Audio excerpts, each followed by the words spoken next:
सुन्नुहोस् त, हामी परिच्छेद 12मा आएका छौँ र परिच्छेद 12मा छ वैज्ञानिकहरू अवचेतन मन प्रयोग गर्छन्। धेरै वैज्ञानिकहरूले अवचेतन मनको वास्तविक महत्त्व महसुस गरेका छन्। एडिसन, मार्कोनी, टेटरिङ, पोइन्कर, आइन्स्टाइन र अन्य वैज्ञानिकहरूले अवचेतन मन प्रयोग गरेका छन्। यसबाट उनीहरूले आधुनिक विज्ञान र उद्योग जगतमा आफ्नो महान उपलब्धिको लागि विशेषज्ञ ज्ञान र सूक्ष्म दृष्टि प्राप्त गरेका छन्। अनुसन्धानकर्ताका अनुसार अवचेतन मनको प्रयोग गर्ने क्षमताले नै ती महान वैज्ञानिकहरूको खोज अनुसन्धान कार्यमा पाएको सफलता निर्धारण गर्दछ। फ्रेडरिक मुन स्ट्राडोनिटज नामक रसायन शास्त्रीले आफ्नो समस्या हल गर्नको लागि अवचेतन मनको प्रयोग गरेको विवरणमाथि ध्यान दिउँ। उनी बेन्जिनको सूत्रमा रहेको 6वटा हाइड्रोजन र 6वटा कार्बन अणुलाई व्यवस्थित गर्नुमा खुब मेहनत गरिरहेका थिए, तर पनि उनलाई कुनै विधि सुझिरहेको थिएन। गर्दा गर्दै थाकेपछि उनी अवचेतन मनलाई आग्रह गर्न पुग्छन्। केही समयपछि यिनी लन्डनका लागि बस चढ्ने लागेको बेला उनको अवचेतन मनले चेतन मनलाई एउटा सर्पले आफ्नो पुच्छर रोकेर पाङ्ग्रा जस्तै गुडेको दृश्यको चित्रण दियो। यही दृश्यले उनले लामो समयदेखि प्रयास गरिरहेको कार्यलाई पूर्णता दियो र उनी बेन्जिनमा गोलाकार रूपमा अणुहरू व्यवस्थित गर्न सफल भए, जसलाई बेन्जिन रिङ भनिन्छ। कसरी एक प्रख्यात वैज्ञानिक टेस्लाले आविष्कार गरे। निकोला टेस्ला एक प्रतिभाशाली इलेक्ट्रिकल विद्युतीय आविष्कार थिए। उनले अद्भुत आविष्कारहरू गरे। कुनै पनि नयाँ आविष्कारको सोच आउँदा उनी त्यसलाई कल्पनामा निर्माण गर्थे। उनलाई थाहा थियो उनले कल्पनामा निर्माण गरेको वस्तुलाई पूर्ण रूप दिन आवश्यक बनावट एवं पाटपूर्जाको ज्ञान उनलाई अवचेतन मनले दिन्छ। शान्त भएर हरेक सम्भावित कदममाथि चिन्तन गर्दै आखिर उनले प्राविधिकहरूलाई उनको कल्पनामा भएको उपकरणको पूर्ण रूप दिन सफल हुन्थे। उनले भनिन्, निश्चित रूपमा मेरो उपकरणले मैले कल्पना गरे जस्तै कार्य गर्दछ। 20 वर्षमा हरेक आविष्कारमा यही यथार्थ लागू भएको छ। एक प्रख्यात चिकित्सकले मधुमेह निको पारे। केही वर्ष अघि मैले पत्रिकामा इन्सुलिनको आविष्कार बारे लेख पढेको थिएँ। मैले सम्झे अनुसार सो लेखको भाव यस्तो थियो। करिब 40 वर्ष अघि फ्रेडरिक बेन्टिक नामक एक क्यानेडियन डाक्टर डायबिटिज रोगको विनाशकारी प्रभावबारे अध्ययन गर्दै थिए। त्यस समयमा यस रोगको कुनै प्रभावकारी उपचार थिएन। उनले यस रोग सम्बन्धी अन्तर्राष्ट्रिय लेख एवं अनुसन्धान अध्ययन र प्रयोग गर्नमा समय बिताए। एक रात उनी थकित भएर निदाए। निद्रामा अवचेतन मनले उनलाई कुकुरको प्याङ्क्रियासबाट अवशेष निकाल्ने आदेश दियो। करोडौं रोगीलाई राहत दिने इन्सुलिनको खोज यसरी सम्भव भयो। हामी देख्न सक्छौं डाक्टर बेन्टिङले निरन्तर रूपमा उक्त खोजमा तन मनले लागि परे र उनको अवचेतन मनले त्यसै अनुरूप प्रत्युत्तर दियो। तपाईले जवाफ वा कुनै निर्देशन एकै रातमा पाउनुहुन्छ भन्ने ठोकुवा भनी गर्न सकिन्न। त्यसको लागि केही समय लाग्न सक्छ। निराश नहुनुहोस्। पहिले कहिले पनि नराखे जस्तो गरी हरेक रात ताजा हिसाबले अवचेतनमा आफ्नो आग्रह गरिरहनुहोस्। तपाईले सानो समस्यालाई ठूलो मानेर हेरिरहनु भएकोले विलम्ब हुन सक्छ। तपाईले स्वयं यसको लागि लामो समय लाग्छ भन्ने भाव राखेको हुनुपर्छ। तपाईको अवचेतन मन समय वा स्थानबाट अप्रभावित हुन्छ। निदाउनु अघि जवाफ पाइसकेको विश्वास एवं अनुभवका साथ निदाउनुहोस्। उत्तर भविष्यमा पाउने परिकल्पना नगर्नुहोस्। उत्तर पाइसकेको परिकल्पना गर्नुहोस्। यस विधिबाट प्रत्युत्तर पाउने कुरामा अगाध आस्था राख्नुहोस्। तपाईको लागि उत्कृष्ट समाधान र सहयोग हुन्छ भन्ने कुरामा निश्चित हुनुहोस्। कसरी एक प्रकृतिविदले समस्याको हल निकाले। प्रख्यात अमेरिकी प्रकृतिविद एवं प्राध्यापक अगासिसले निन्द्राको अवस्थामा अवचेतन मनको अथक क्रियाकलापको ज्ञान पाए। आफ्ना श्रीमानको जीवनीमा उनकी श्रीमतीले उल्लेख गरेको विवरण यस प्रकार छन्। उनी 2 हप्तादेखि चट्टानमा सुरक्षित गरेको माछाको अस्पष्ट अवशेषका हड्डीहरूलाई सही आकृति अनुसार मिलाउन खोज्दै थिए। थकित र हताश भएर उनले त्यो काम छोडेर त्यसलाई मनबाट हटाउन खोजे। केही समयपछि एक रात उनी बेउजी र माछाको सम्पूर्ण अवशेष सही बनावट अनुसार उनले त्यो चित्र उतार्न खोजे। उनले बिर्सिसकेका थिए। भोलिपल्ट बिहान अवशेषबाट केही सुराग पाइन्छ कि भन्ने आशाले जार्डिन डेस प्लान्टेस भन्ने ठाउँ गए, तर त्यहाँ जानु व्यर्थ साबित भयो। उनले केही प्रमाण पाउन सकेनन्। अर्को रात पनि त्यही सपना देखे, तर पनि केही काम लागेन, किनभने उनी बिउजने बित्तिकै सो आकृति हराइहाल्थ्यो। त्यस रात पनि सोही दृश्य देख्ने आशासहित ओछ्यानसँगै कलम र कापी राखेर सुते। बिहानी पख सपनामा उनले त्यही दृश्य देखे। पहिले अलि अस्पष्ट भए पनि पछि यति स्पष्ट देखे कि अब उनलाई त्यसको आकृति र विशेषतामा कुनै सङ्कोच रहेन। अर्धनिद्रामा नै उनले अँधेरोमा नै आकृति कोरे। बिहान उठेर हेर्दा उनले आशा गरे भन्दा स्पष्ट अनि व्यवस्थित आकृति उनको सामु थियो। उनी जार्डिन डेस प्लान्टिसतिर गए अनि सो चित्रको आधारमा चट्टानमा रहेको उक्त अवशेषबाट चट्टान हटाउँदै पूर्ण आकृतिमा ल्याउन सफल भए। पूर्ण रूपमा छुट्याइसकेपछि उनले पाए कि उनको सपनाको आकृति र अवशेषको बनावट एकै थियो। अन्त्यमा उनी यसको वर्गीकरण गर्न सफल भए। भौतिक शास्त्रीको बन्दी गृहबाट मुक्ति। अद्भुत इलेक्ट्रोनिक इन्जिनियर डाक्टर लोथर भान ब्लेक स्मिथले आफू कसरी रसियन बन्दी गृहका निर्दयी सैनिकको मृत्युरूपी हातबाट बाँच्न सफल भए भन्ने कुरा यसरी बताएका छन्। मलाई रसियाको कोइला खानीमा युद्धबन्दी बनाइएको थियो। बन्दी गृह परिसरमा मैले कैयौं बन्दीहरू मरिरहेको देख्थे। हामीलाई कुर्न निर्दयी सैनिक जवानहरू, सनकाह अधिकारीहरू अनि तेज र द्रुत समझ भएका सैनिक अधिकृतहरू खटिएका थिए। सामान्य मेडिकल जाँचपछि हरेकलाई क्षमता अनुसारको कोइला सम्बन्धीको कामको जिम्मा दियो। मैले 300 पाउन्ड कोइलाको काम सिद्ध्याउनु पर्ने थियो। कसैले आफ्नो जिम्मा पूरा नगरेको खण्डमा दिने अलिकति खाना पनि दिँदैन थियो र चाँडै नै ऊ चिहानमा आराम गर्न पुग्थ्यो। मैले त्यहाँबाट भाग्ने कुरामा ध्यान केन्द्रित गरेँ। अवचेतन मनले कुनै न कुनै बाटो निकाल्नेछ भन्ने कुरा मलाई थाहा थियो। जर्मनी स्थित मेरो घर ध्वस्त बनाइएको थियो। मेरो परिवारलाई लखेटिएको थियो भने मेरा साथी सम्बन्धी या त मारिएका थिए या म जस्तै बन्दी गृहमा बन्दी भएका थिए। मैले अवचेतन मनलाई भने म लस एन्जलस जान्छु र तिमीले बाटो निकाल्नेछौ। मैले लस एन्जलसको चित्र देखेको थिएँ र त्यहाँका केही भवन तथा सडकहरू अझै याद थियो। दिनरात नै म कल्पनामा वेल्सायर मार्गमा युद्धभन्दा अघि बर्लिनमा भेटेकी एक अमेरिकी युवती जो अहिले मेरी पत्नी हुन् उनीसँग हिँड्थे। कल्पनामा हामी धेरै स्टोरहरू जान्थ्यौं। मेरा लागि यी दृश्यहरू बन्दी गृह बाहिरको रुख देखे जत्तिकै स्पष्ट अनि प्राकृतिक थिए। हरेक बिहान प्रमुख गार्डले बन्दीहरूलाई लाइनमा राखेर गन्ने गर्थ्यो। एक दिन ऊ 1, 2, 3 भनेर गन्दै गयो र जब उसले 17 भन्यो, जुन मेरो नै थियो, म छेउ लाग्न लाग्दा उसलाई अर्को अधिकारीले बोलायो। फर्केपछि उसले मभन्दा पछाडिको बन्दीबाट 17 देखि गन्न सुरु गर्यो। बेलुकी फर्किने बेलामा बन्दीहरूको संख्या बिहान गने जति नै थियो र म छुटेको थाहा पाएनन्। त्यो थाहा पाउन लामो समय लाग्थ्यो।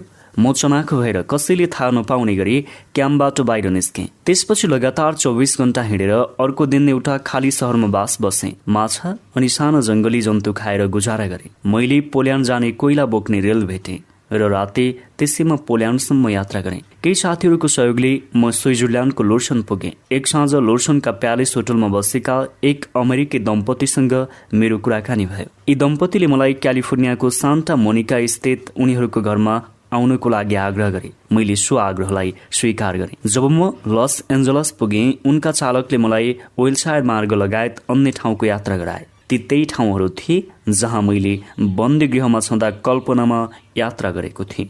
मैले ती सडक अनि भवनहरू चिने जो मेरो मनमा घुमिरहन्थे। मलाई यस्तो लागिरहेको थियो कि म पहिले नै लस एन्जलस आइसकेको थिएँ। म अवचेतन मनको विलक्षणतामाथि सोच्न रोक्ने छैन।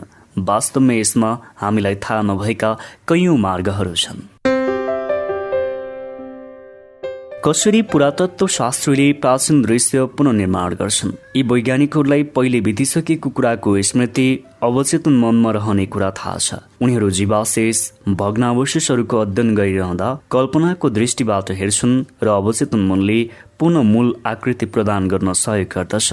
यसरी मृत भूतकाल फेरि एकपटक जीवन्त रूपमा हेर्न सकिन्छ। पुराना मन्दिरहरू हेरेर सरसामान, कलाकृति मूर्तिहरू र घरेलु सामग्रीको अध्ययनबाट वैज्ञानिकहरू भाषा नै प्रयोग नगरिने सभ्यता पनि रहेको बताउँछन्। संचारका लागि इशारा, चिच्याहाट र अन्य आवाज प्रयोग हुन्थ्यो। अनुशासित कल्पना एवं नियन्त्रित ध्यानबाट वैज्ञानिकले अवचेतन मनको सुषुप्त शक्ति उजागर गर्दछन्, जसले उनीहरूलाई भग्नावशेषको मूल स्वरूप र तिनका छत वरिपरिका बगैँचा, झरना, पोखरीको उपस्थितिको ज्ञान दिन्छ।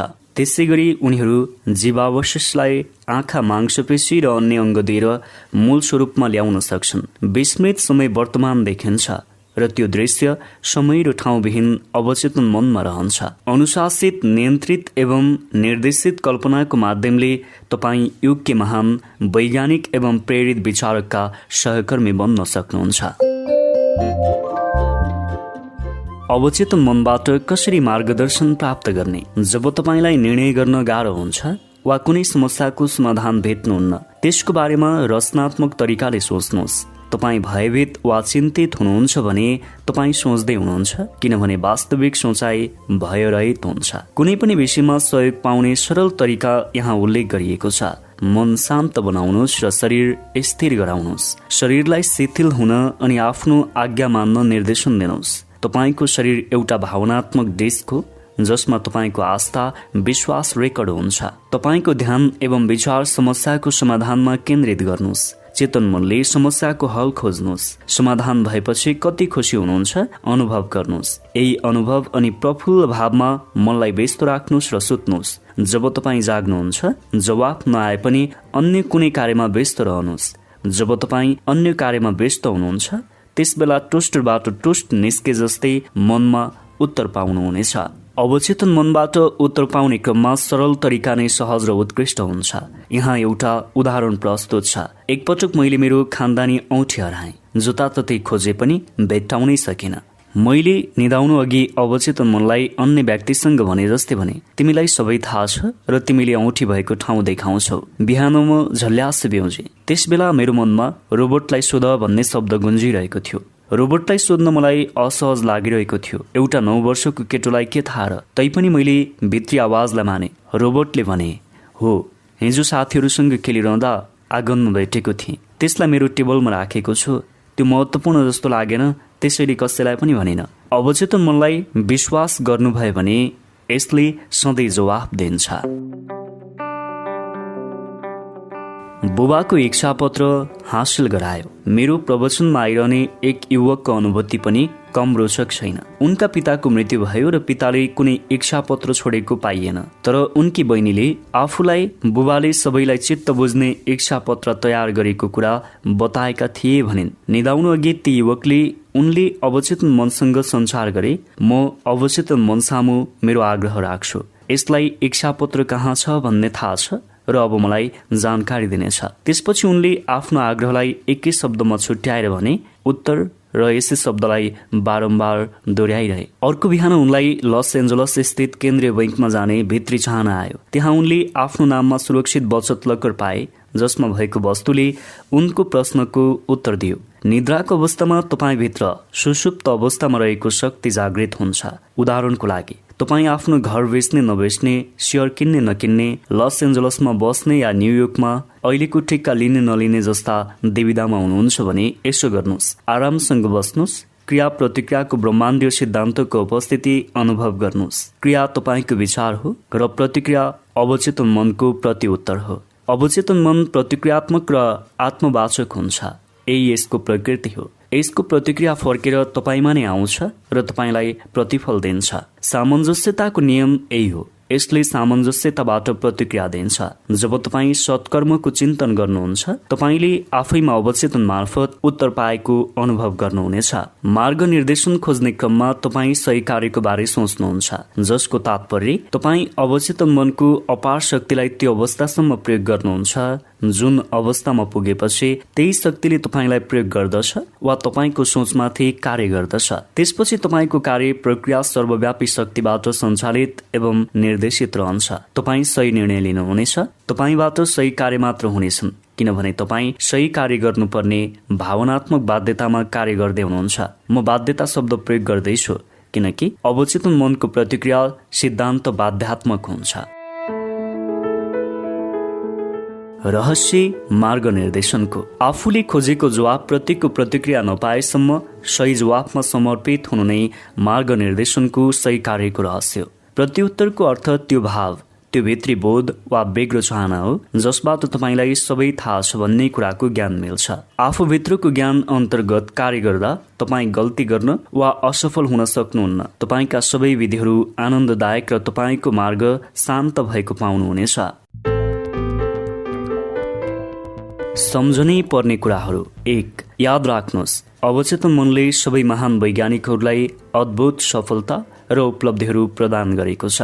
2. कुनै कठिन समस्याको समाधानतर्फ ध्यान र एकाग्रता दिएर तपाईँको अवचेतन मनले सबै आवश्यक जानकारी बदल्न थाल्दछ र यसलाई संग्रह गरेर चेतन मनलाई सुम्पिदिन्छ। 3. यदि तपाईँ कुनै समस्याको जवाफको बारेमा हैरान हुनुहुँदैछ भने यसलाई वस्तुनिष्ठ तरिकाबाट समाधान गर्ने कोसिस गर्नुहोस्। शोध र अरूबाट जति जानकारी हासिल गर्न सक्नुहुन्छ हासिल गर्नुहोस्। यदि कुनै जवाफ पाइरहनु भएको छैन भने सोध्नुभन्दा पहिले यसलाई अवचेतन मनको लागि सुम्पिदिनुहोस् र तपाईँले सधैँ जवाफ पाउनुहुनेछ।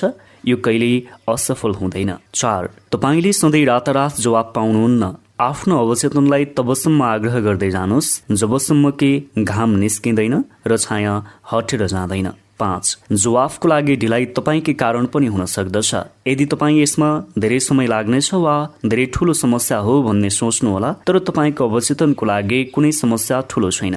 यो हरेक समस्याको जवाफ जान्दछ। 6. विश्वास गर्नुहोस् कि जवाफ तपाईँसँग अहिले छ। जवाफको खुसी त्यस्तै प्रकारले महसुस गर्नुहोस्। तपाईँले सोच्नु भए जस्तो भयो भने कतिको आनन्द महसुस गर्नुहुन्छ त्यस्तै महसुस पाउनु अघि गर्नुहोस्। तपाईँको अवचेतनले तपाईँको भावनासँग प्रतिक्रिया गर्नेछ। 7. आस्था र लगनबाट देखिने हरेक मानसिक तस्बिर तपाईँको अवचेतनको चमत्कारी शक्तिको माध्यमबाट साकार हुन्छ। यसमा भरोसा गर्नुहोस्, यसको शक्तिमा विश्वास गर्नुहोस् र जब तपाईँ प्रार्थना गर्नुहुन्छ चमत्कार हुनेछ। 8. तपाईँको अवचेतन सम्झनाको भण्डार हो र तपाईँको अवचेतनमा बाल्यकालदेखि लिएर आजसम्मका सबै अनुभव सम्मिलित छन्। 9. प्राचीन लिपिहरू, मन्दिरहरू, अवशेषहरू र अन्य प्रमाणहरू मनन गर्ने वैज्ञानिक अतीतका दृश्यलाई फेरि जीवित बनाउनमा समर्थ यसकारण हुन्छन् कि उनीहरूको अवचेतन मनले उनीहरूलाई सहायता गर्दछ। 10. समाधानको आफ्नो आग्रहलाई सुत्नुभन्दा ठिक पहिले आफ्नो अवचेतन मनलाई सुम्पिदिनुहोस्। यसमा भरोसा गर्नुभयो भने तपाईँले जवाफ अवश्य पाउनुहुन्छ। यसले सबै कुरा जान्दछ र सबै थोक देख्दछ। यसको शक्तिमा शङ्का वा प्रश्न नगर्नुहोस्। 11. तपाईँको विचार क्रिया हो जसमा तपाईँको अवचेतन मनले प्रतिक्रिया गर्दछ। यदि तपाईँको विचारमा समझ छ भने तपाईँको काम र निर्णयमा पनि बुझाइ र समझदारी भरिएको हुन्छ। 12. मार्गदर्शन सधैँ भावना, आन्तरिक अनुभव वा सशक्त संकेतको रूपमा आउँदछ जसबाट तपाईँ थाहा पाउनुहुनेछ कि तपाईँलाई जानकारी भइसकेको छ। यो स्पर्शको एउटा आन्तरिक आभास हुनु हो। आस्थाले सरलतासँग यसको पालना गर्नुहोस्।